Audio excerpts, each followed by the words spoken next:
Ce qui entraîne la création, c'est ce qui s'appelle Aliyat Haratzon. Aliyat Haratzon, c'est l'élévation de la volonté de Dieu. L'élévation se fait par le biais d'un passage essentiel qui est la Hashara. La Hashara, donc, c'est l'évaluation au-dedans de lui-même. L'évaluation, ce qui est intéressant, c'est qu'elle a Alfé Alafim Kivonim, c'est-à-dire qu'elle est vraiment comme des points de perspective à l'infini.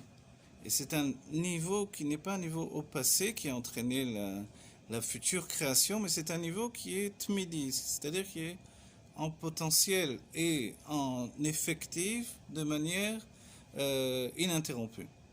Voilà, la notion de potentiel et effectif, justement, le Rabbi Rachab appuie sur ce point essentiel, c'est-à-dire qu'à ce niveau-là, il n'y a pas de situation en potentiel. Et là, à ce niveau-là, tout est déjà effectif et ce n'est pas un potentiel qui a besoin pour se réaliser d'obtenir un stade où la chose se réalise.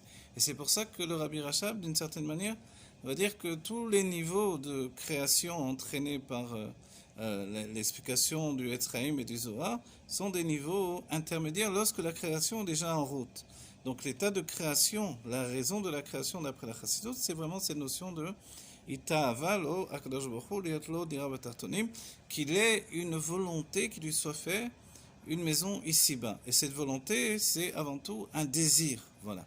Le désir va entraîner la volonté. Entre les deux, il y a cette notion. Le plaisir, pardon, va entraîner la volonté. Entre les deux, il y a le désir.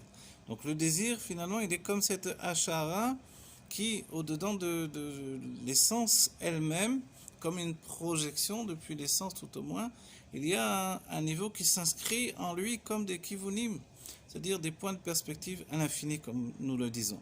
Et à ce moment-là, cette, entre guillemets, action divine en lui-même, Inéoubé, au-dedans de lui, va faire comme une ashara, on a dit, mais ça va aussi creuser, Gelif Gelifu Beteruila, ça va creuser en lui-même, à l'image des Luchot, comme on l'a dit précédemment dans le cours précédent, à l'image des tables de la loi, ça va creuser en lui-même finalement les chemins de la vie à venir, les chemins de tous les mondes.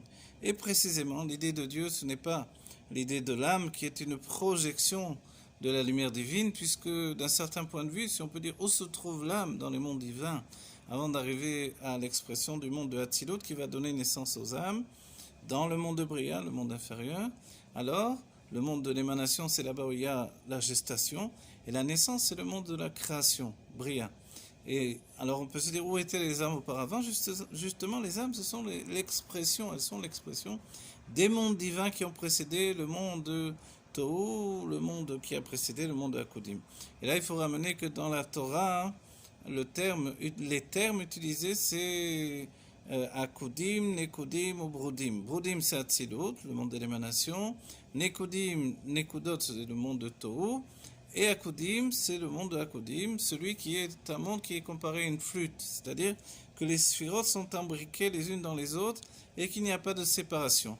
Donc d'un certain point de vue, du moment où il va y avoir une projection des sphirotes elionotes, des mesures de dévoilement divin, telles qu'elles sont encore attachées à l'essence de Dieu, au moins dans la perspective de l'attachement à l'essence de Dieu, elles se projettent et à partir de là, dès qu'elles s'inscrivent dans une idée de sphirote, donc une structure de sphirote, il y a déjà a priori un détachement. Et ce détachement, dans un premier lieu, le monde de Hakudim, le détachement n'est pas encore effectif. Elles sont liées les unes aux autres.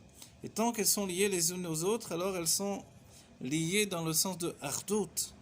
Ardout Havaye, évidemment, la fusion de l'unité de Dieu. Ça, ce sont les sphirotes du monde de Hakudim. Et ensuite, elles vont se détacher. Ça, c'est le monde de Nekudim, donc le monde de Tohu. Dès le moment où les sphirotes se détachent, c'est-à-dire que les sentiments divins se détachent, les sentiments qui vont apparaître dans nos âmes à nous, alors dès ce moment-là, il y a une brisure des réceptacles. C'est-à-dire que chaque sphira dévoile alors la source même de sa puissance divine et les réceptacles ne peuvent pas tenir. Et c'est une explosion, une implosion, si on veut. Dans l'explication des mondes divins, il est dit, donc c'est tout le Etzraïm du Ari Akadosh, donc écrit par Rabbi Chaim Vital. Et dans le Etzraïm, évidemment, il y a toute la notion du monde du Tohu. Et ensuite, on va rentrer dans le monde des Tikkunim, la réparation du monde du Tohu, au sein même du monde de Hatzilut, qui est donc, on a dit, Brudim. Brudim, où maintenant Les sphirotes sont séparées, mais en même temps, il y a ce qui s'appelle Itkalelut et Veitrabrut. Elles vont s'englober ensemble, elles vont fusionner ensemble.